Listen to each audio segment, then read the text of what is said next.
Bismillahirrahmanirrahim. Assalamualaikum warahmatullahi wabarakatuh.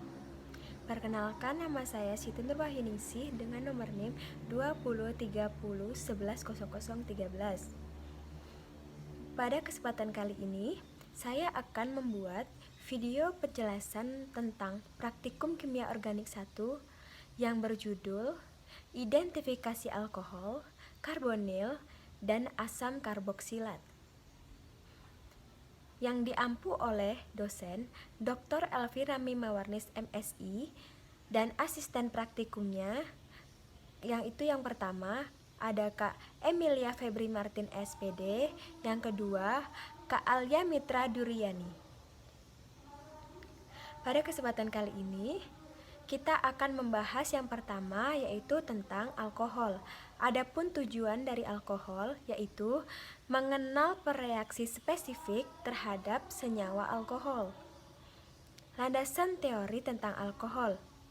Alkohol merupakan kelompok senyawa organik dengan gugus fungsi hidroksil OH.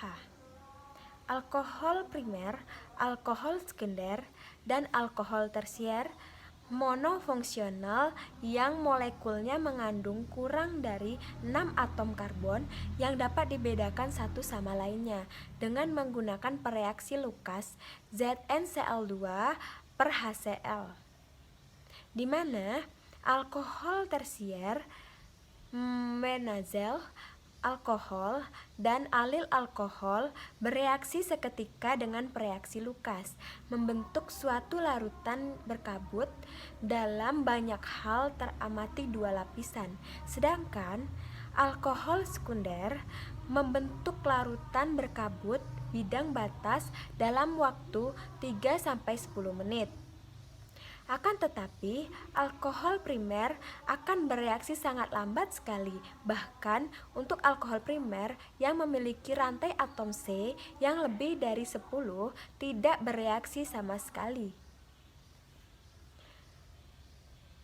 Alkohol yang memiliki gugus metil pada posisi alfa memberikan reaksi yang positif dengan bereaksi iodoform yang ditandai dengan terbentuknya endapan kuning muda dari triodometana atau CHL3. Adapun prosedur kerja pada alkohol, bahan yang perlu kita siapkan yaitu metanol, fenol, etanol, isopropanol, etilen glikol, etanol, gliserol. Adapun langkah kerja yaitu yang pertama, uji air alkohol dapat dilakukan dengan penambahan kuprisulfat anhidrat. Apa warnanya? Apa yang kita amati? Yang kedua, esterifikasi. Panaskan kurang lebih 2 ml alkohol dengan beberapa tetes asam sulfat pekat. Kemudian, tambahkan 1 ml asam asetat sedikit demi sedikit dan hati-hati. Panaskan kembali di atas pemanas air. Amati baunya. Lalu tumpahkan ke dalam kurang lebih 1 ml air. Apa yang akan terjadi? Yang ketiga, reaksi oksidasi. Kurang lebih 1 ml alkohol ditambahkan ke dalam larutan kalium kromat dan beberapa tetes asam sulfat pekat. Kemudian kita panaskan dan amati perubahan warna yang terjadi. Yang keempat, iodoform test. Alkohol ditambahkan iod dalam kalium iodida. Iod adalah larutan dalam air sampai warna coklat tidak hilang. Kemudian tambahkan sedikit natrium hidroksida. Lalu apa yang terjadi? Nah, bila tidak terbentuk apa yang diharapkan, panaskan larutan dalam pemanas air. Yang kelima, membedakan alkohol mono dan alkohol polihidroksi. Caranya yaitu 1 ml alkohol ditambahkan beberapa tetes larutan kaprisulfat, kemudian tambahkan sedikit demi sedikit larutan natrium hidroksida. Lalu amati yang terjadi. Yang keenam, membedakan alkohol primer, sekunder, dan tersier. Caranya, 1 ml alkohol ditambahkan dengan zinc klorida atau asam klorida dalam tabung reaksi, kemudian kocok, lalu amati apa yang terjadi. Yang ketujuh, alkohol aromatis atau fenol dapat dikenal dengan yang pertama, fenol ditambahkan dengan tetes demi tetes brom atau karbon tetraklorid, amati perubahan yang terjadi. B. Fenol ditambahkan beberapa tetes larutan veriklorida. Apa yang saudara lihat? Kita masuk ke pembahasan yang kedua, yaitu mengenai karbonil. Adapun tujuannya yaitu yang pertama, mengetahui reaksi spesifik yang senyawa karbonil, aldehid, dan keton. Yang kedua, mengetahui reaksi spesifiknya. Adapun landasan teori tentang karbonil, reaksi pengenal aldehid dan keton lazimnya melibatkan gugus fungsi karbonil sebagai bagian yang paling reaktif dalam molekul kedua senyawa karbonil ini. Gugus karbonil aldehid lebih reaktif dibandingkan gugus keton. Adapun prosedur kerja, yang pertama, kita siapkan bahannya. Bahannya yaitu aseton, formalin, dan asetaldehid. Adapun langkah kerjanya, yang pertama, uji gugus karbonil. Caranya, 1 ml senyawa karbonil ditambahkan dengan beberapa tetes larutan fenilhydrazil. Lalu amati. Yang kedua, membedakan aldehid dan keton. A. 1 ml senyawa karbonil ditambahkan dengan reaksi Fehling A dan Fehling B.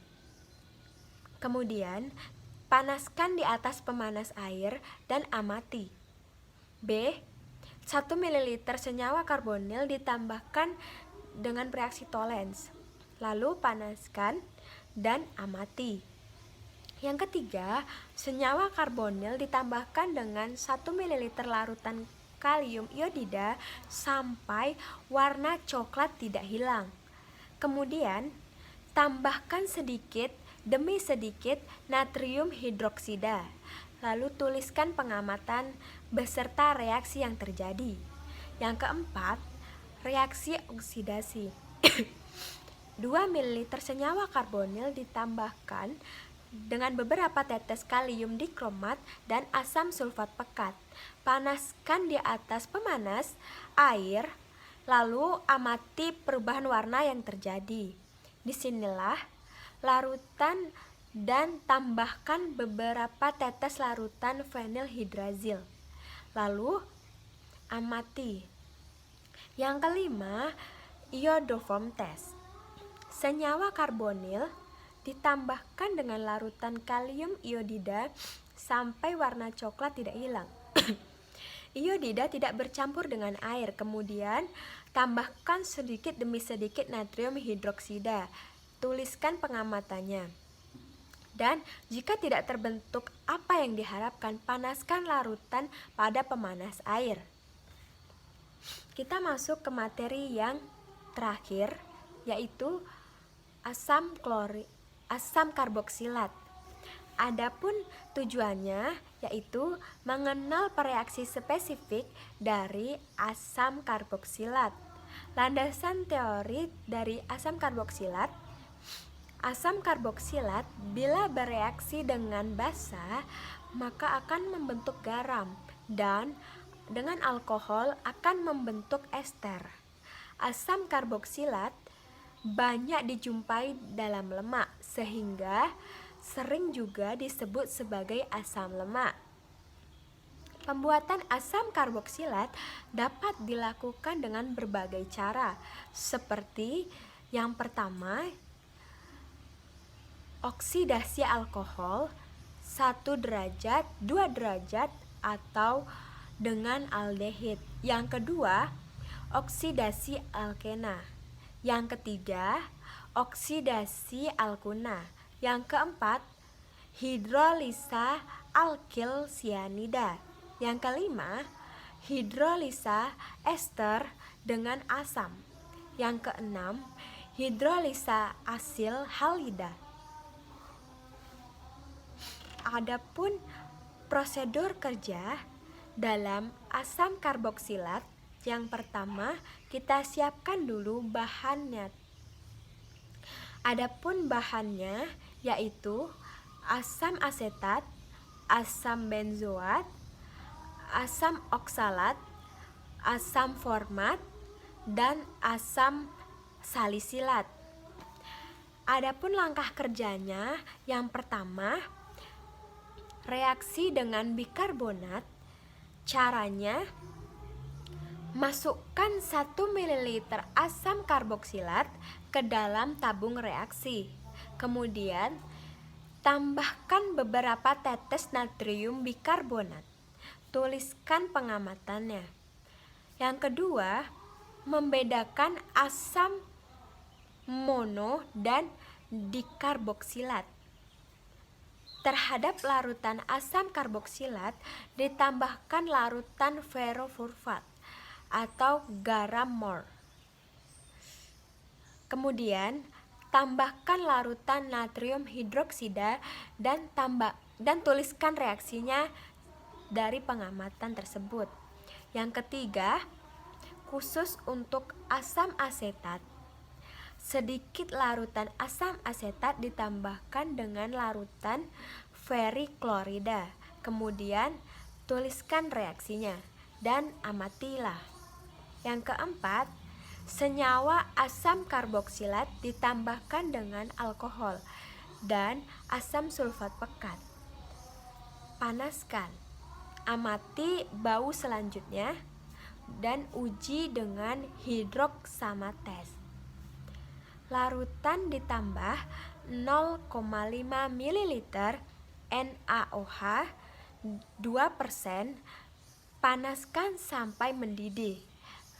Lalu tambahkan asam klorida encer ditambah 1 ml etanol dan beberapa tetes feriklorida.